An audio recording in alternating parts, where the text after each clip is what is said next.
Hey, peeps, you have entered the Unstuck Yourself with Crystal Simmons podcast, where I have intentional conversations that raises your awareness, which releases your innate abilities and leads you to purposeful action.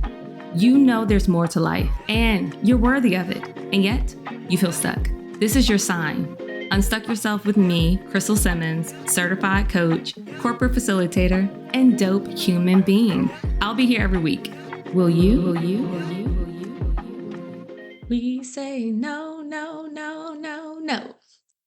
And I'm sure you're asking, how? Crystal, I got you.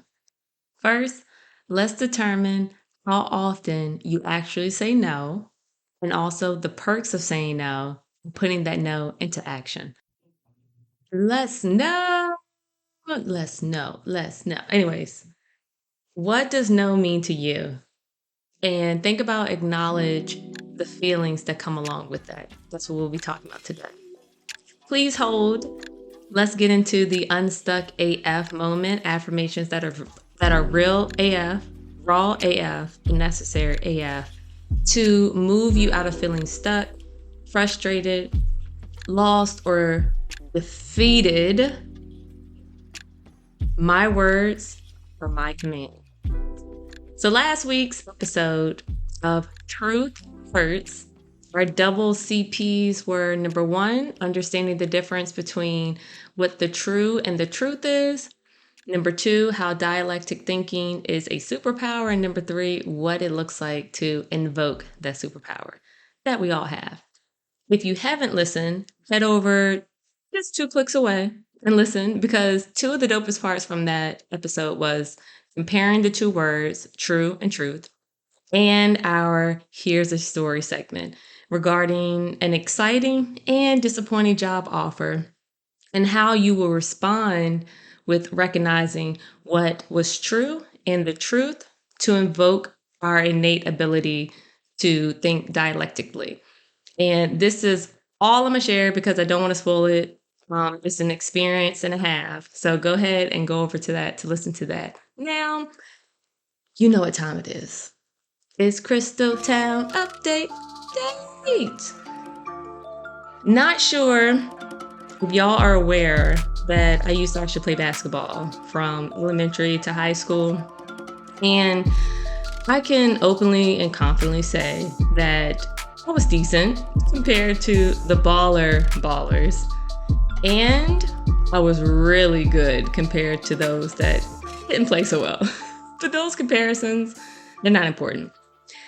I'm just saying that I came from a basketball playing family. My mom played, my dad played, my sisters played, our boyfriends, I think for the most part, they played. Our husbands play, my nephew, my nieces, they all play. So we went to a game for my niece who's like 10 and watch her play against a team that they played last year. And they lost to them last year by a lot. Needless to say, their team has been practicing. Her dad, my brother-in-law, Leon, and my sister, her mom, are also coaching the team. So they have new players. They've been very intentional. Again, come from a basketball family. And so does Leon as well. So they're better. They've improved. And it was so exciting and refreshing to see them have fun, but also notice what they're capable of. And maybe they were kind of unsure their abilities last year. I don't know the little girls, but it was dope to watch. Now, my feelings on sports, especially kids sports, has changed. So I get anxious and I get nervous. Whatever team I'm supporting, if they're losing or the other team is like playing or have more skills, I get nervous because I don't want the team that I'm cheering for to lose and feel that sadness. But I used to get mad if we were losing. And one day I realized when my brother-in-law, he used to play probably like 5-6 years ago in college. And I remember being at his game. And I want to say it was a championship game, or maybe it was something to qualify them to go to the championship. I don't even know if they won or not. I can't remember. I think they did. remember the stands are packed and there is no separation between the team because there's so many people there. So it's not like, oh, you got to sit on this side. I think we were just kind of mixed in with people. And I remember feeling anxious, nervous, like, oh my God, it's so close, like yelling at the ref, yelling at the team, whatever. And I didn't like that feeling. And I remember the other team doing a play or scoring or something. And I remember saying out loud, like, damn, that was nice. That was a good play, or that's a dope pass, or whatever. And as soon as I said that, I noticed like this lightness and just a teensy bit of like anxiousness kind of dissipate. And so I did it again. I started cheering for my brother's team or brother in law's team and the opposing team. If I saw something where someone was exhibiting skill and mastery of the game, I appreciated it. And that reduced that anxiousness, that nervousness, that energy of like, oh, we gotta win. And to each his own, no judgment. It's just not a pleasing feeling for me. I don't enjoy it. And I enjoy watching basketball. However, if my reactions or feelings are impeding in my enjoyment, I have the power to change stuff up. So I wanted to change it up. I'm saying all that because as I'm watching my niece play, remember, this is a team of girls who are like 10 years old, possibly younger, people going off, like yelling at the ref, yelling at the other team. If you have ever been to a game for any sport for children, you know they don't know all the rules. Some of the time, people are just signed up because their parents signed them up, and the kid might not even want to be there. However, we're here. And I saw the other coach on the other side being extra and just yelling with so much in his voice. And I just recall, like, what are we doing? What is the point of this?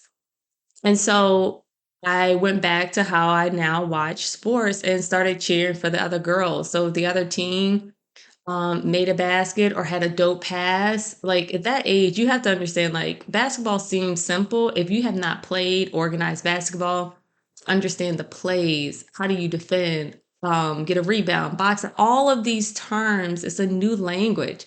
And you're introducing this to a little person who's experiencing life less than a decade. And all of that energy as adults that we place on them, and they just want to have fun. Yes, they probably want to win and they want to have fun. And we just put so much weight.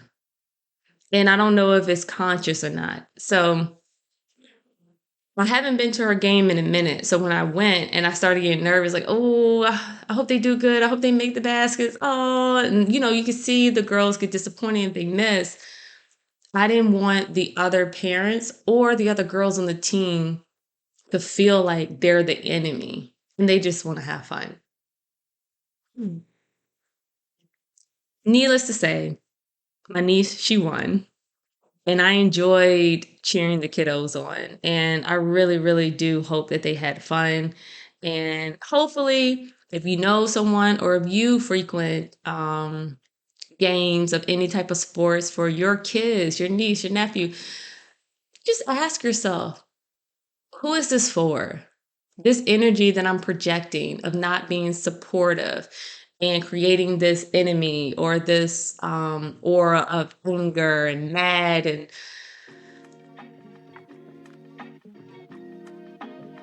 is that the intentions for you and your kids? Now for a moment of double CP.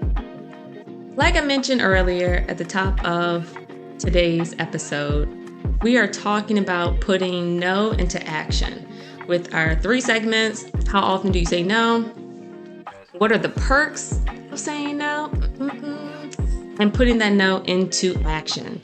And I'm so excited to do that because this is so important.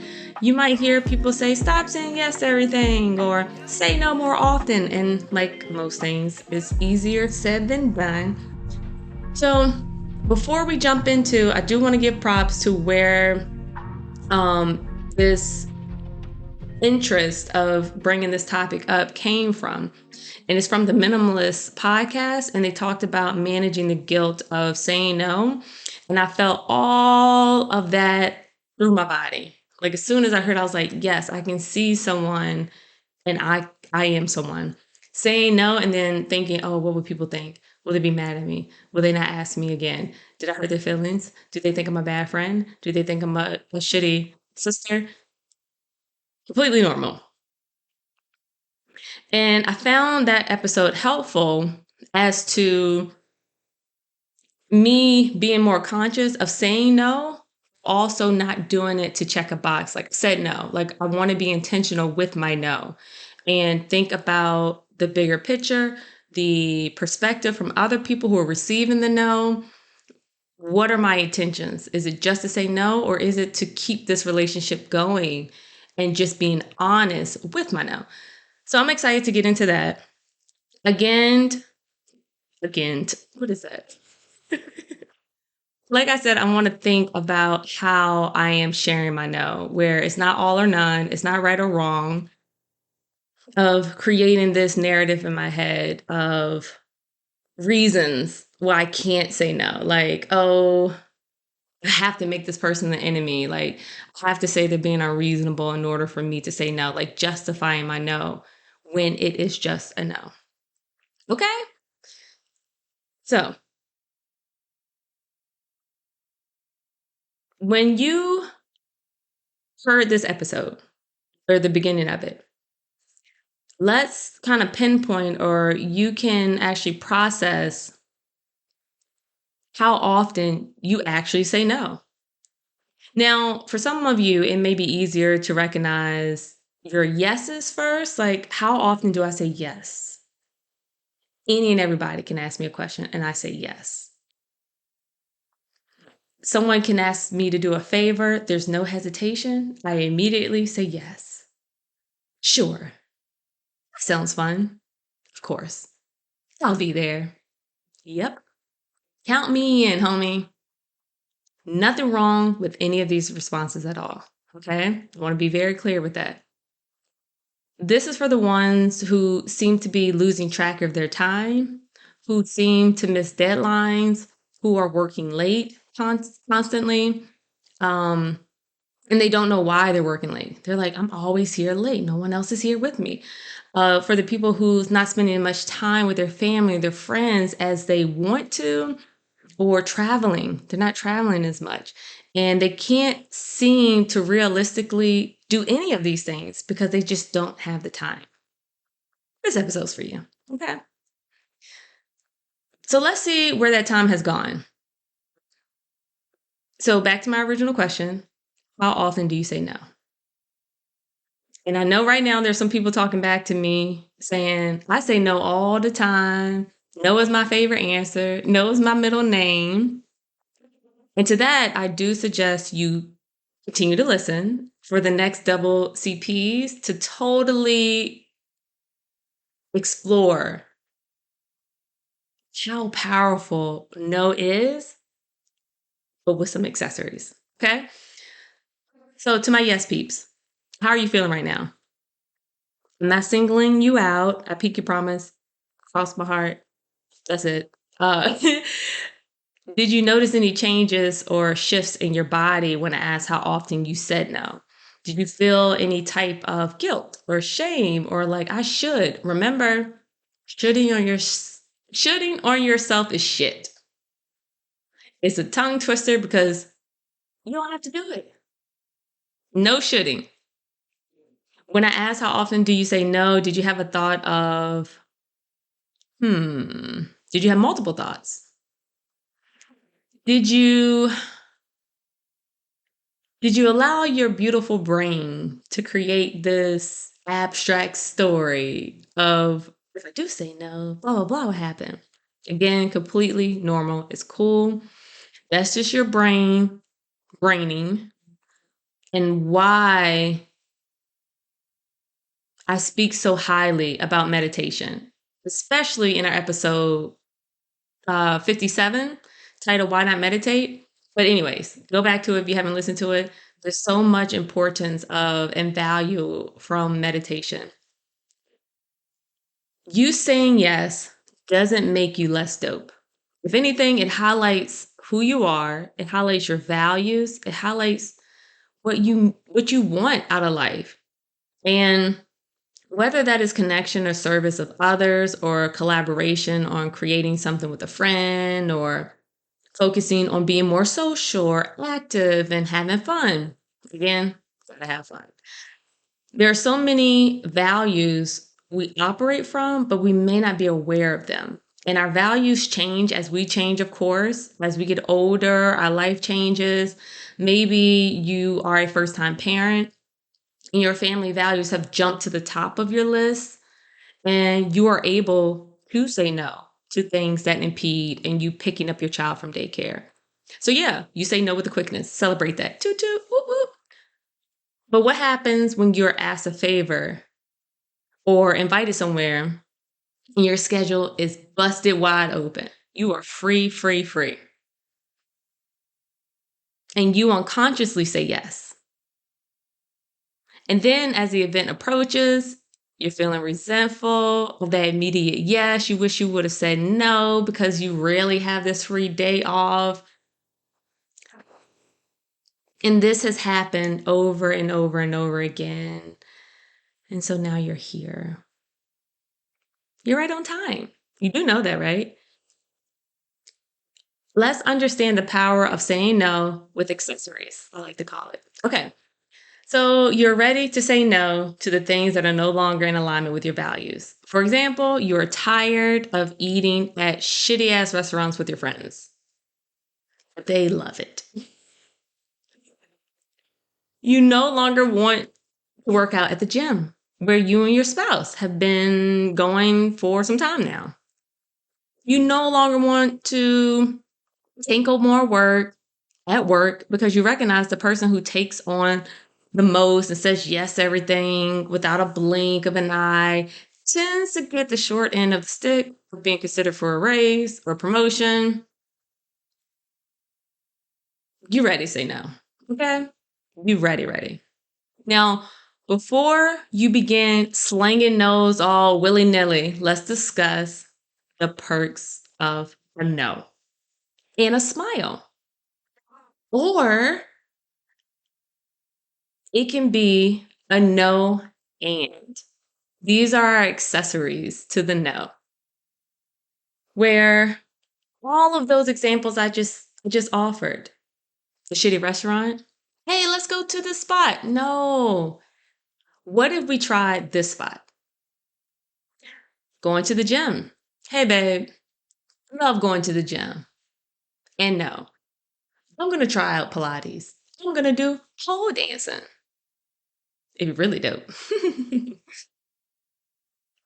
Everything is better with accessories, some added flair, some razzle dazzle. And that's the same approach with using your no. Yes, no is a sentence.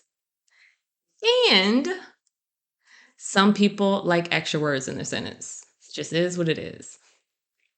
So you're asked a question to do more work, and in your gut, you want to scream, no, you got me effed up.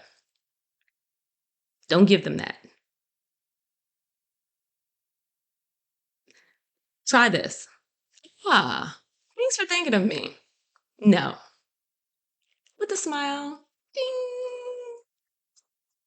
Come on, practice it with me. Yes, you listening, dope listener. I see you have been staying late to help us with this group project, and you have gone above and beyond with your team. Y'all are way ahead of schedule. Would you be available to support our other teams that seem to be lacking? Now, keep in mind, you've asked all your questions that will allow you to do this. You actually asked certain questions that would make you excited to support this other team. and they so graciously meet you with a no. So you respond with a thank you for recognizing my work ethic.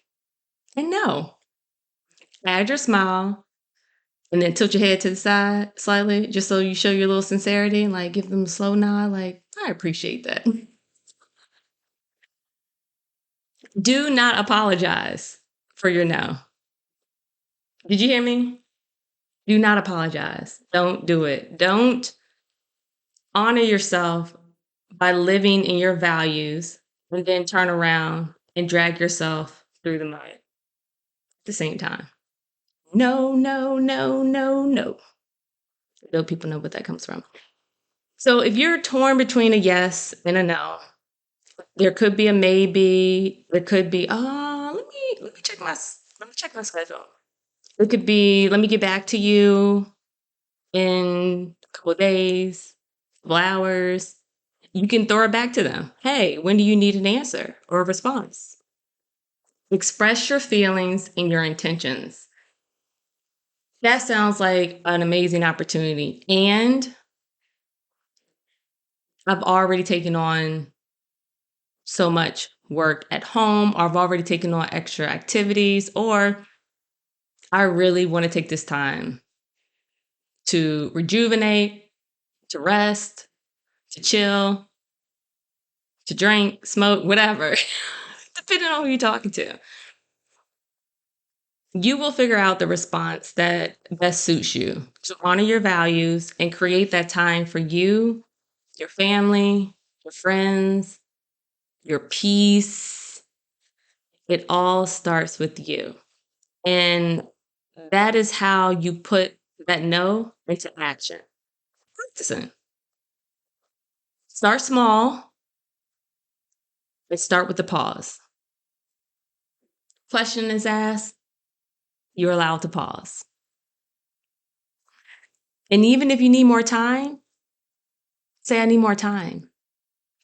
And doing that and saying what your feelings or emotions are, I need more time. My intentions are to make sure I'm prioritizing my personal chill time. Make sure I'm prioritizing my family time. Make sure I'm prioritizing my kids and their extracurricular activities. Make sure I'm prioritizing prepping for the house and being there, cooking, cleaning, whatever your role is.